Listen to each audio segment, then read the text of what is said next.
Hey everybody, thanks for watching this episode of Mike and Olive Review Things. My name's Olive and this is my dad, Mike. And we just got back from Disney a few weeks ago. We were so excited. We went with our entire family. And Molly's side of the family was a Christmas gift to us from last year. And so there was a bunch of us that went. And we decided that we would review individual things about Disney. So we got a bunch of Disney videos coming.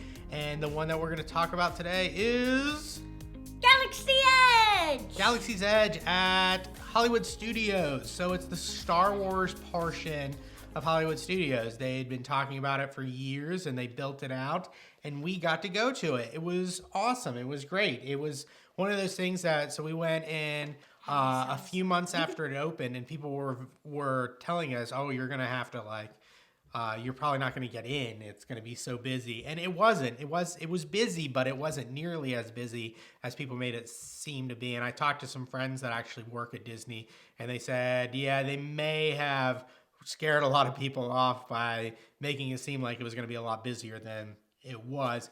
It was the right amount of busy. Yeah. But if you don't know anything about Galaxy's Edge, basically a few years ago, Disney bought Star Wars, and so they own all the properties. All the movies are now on Disney Plus. They have all the characters, and so they created this land. And when you walk in, you feel like you're on one of the planets from a galaxy far, far away. It's not Tatooine. It's not Naboo. It's not any of that. It just kind of has a weird feel like you're on Star Wars. Yes, because we also saw stormtroopers. There are lots of stormtroopers, and if you are a kid that likes Star Wars or likes violence.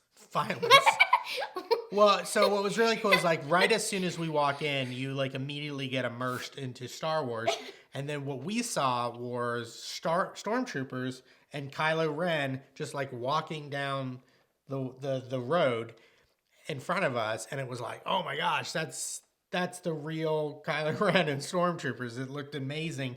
And I thought they were going to a show or something like that, but they were just walking around interrogating people and asking if we'd seen a droid, I assume BB-8 or something, and you can start talking to them.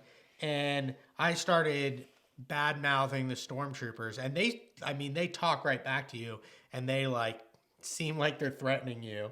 And I'd taken my nephew's 9, and I was no, he was the one that said it, and you got really nervous and everything like that.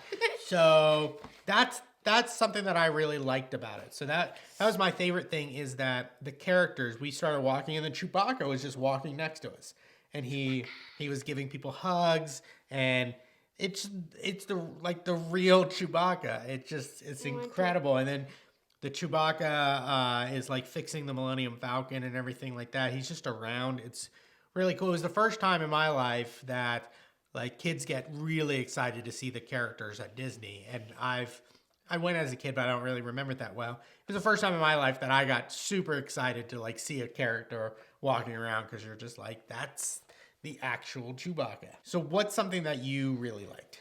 I really liked the Millennium Falcon ride. Even if it had a long wait, I didn't really care, since then you could see Chewbacca and the stormtroopers.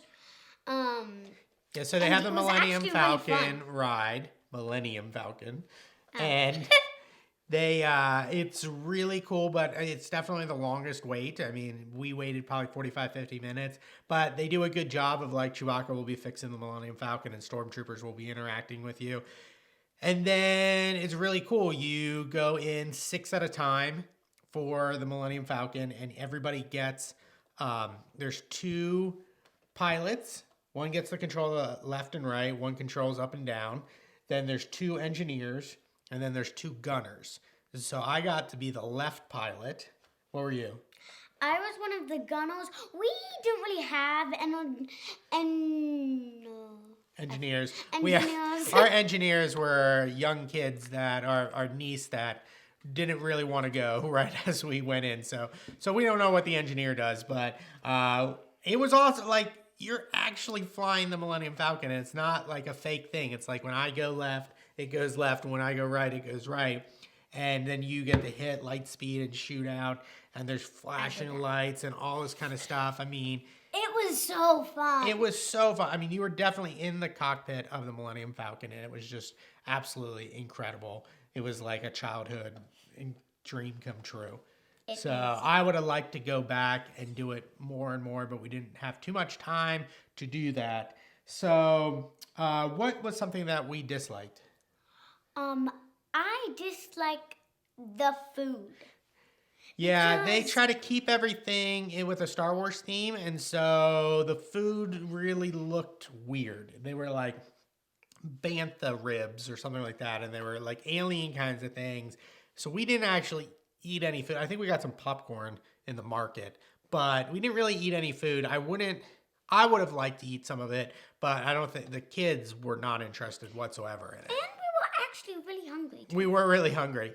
But I will say, as of now, I think since we went, and as of this video, I do believe that they've changed the food there, because I think that's something they had gotten a lot of was, what is this food? I don't know what it even is. And so I think now, I don't know if they changed the actual food or they just changed the name of it to make it a little bit more, there's more of an explanation for it.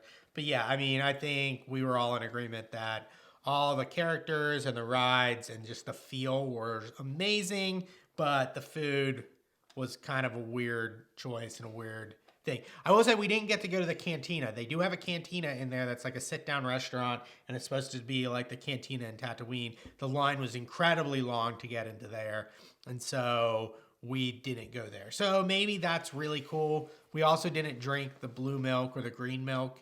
They have that stuff, and it looked weird. But yeah, everything else was awesome. I mean, if you like Star Wars, I highly recommend it. If you even my brother-in-law, who said to me while we were in line for the Millennium Falcon, hey, what's Star Wars about? He really liked it, and he's never seen any of the Star Wars. So, I mean, I would highly recommend it if you are heading to Disney, that would be a prime spot to go. Is Galaxy's Edge. So my grade is an 8. My grade is a 9. So yeah, so we really, really liked it. We both really like Star Wars. I think we are the appropriate level of fandom for that, where we're really excited, but we didn't question like where the city, where the world was, or any of that kind of stuff. We don't know so much about Star Wars that we like question any of the authenticity of it. So yeah, so if you like Star Wars at all, I think you're going to have a lot of fun going to Galaxy's Edge. They're going to have more rides coming next year, and Rise of the Resistance. I feel like we're going to go back sometime just to check that out. So thanks for watching this episode where we reviewed Galaxy's Edge at Hollywood Studios Disney World in Orlando. Bye!